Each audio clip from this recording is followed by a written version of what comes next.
Teachers refer to us not by our names, but by our potential for the future. My school has a multi-subject teacher who is usually well-liked. The only odd thing about him is that he refers to all of the pupils by their potential for the future rather than by their names. He enters the room and begins filling out the registration. Callum raises his hand in response to the instructor's yell, "Potential on Oliver." Knowing that it's him since the teacher often addresses him by that moniker, the instructor calls out a possible burglar, and because the teacher has called on him so often, Brian raises his hand. Emily raises her hand as the instructor singles out a potential psychopath. She recognizes the teacher as her own. He constantly calls me potential cannibal, so I put my hand up in response. From possible freak accidents to potential diabolical geniuses, he has something for everyone. Admittedly, it was enjoyable at first, but right now all I want is for him to address me by my true name,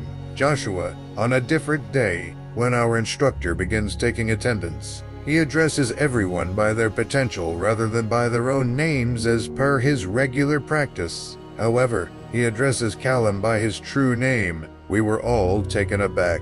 I questioned Callum why he was no longer referred to as a prospective unoliver by our instructor. Callum informed me that our instructor no longer refers to him as a prospective unrealer since it is now real, not potential. Callum revives a dead person because he knew the instructor would address him by his true name. He unalsize a homeless guy. Then Callum informed me that the only way the instructor would address me by name was if I bit into the dead man's flesh, tearing part of it off and frying it. It wasn't long until I took a big piece out of the deceased man. I ate it after cooking it. My instructor named me Joshua when I showed up for registration the next day because I had become an actual cannibal instead of just a prospective one.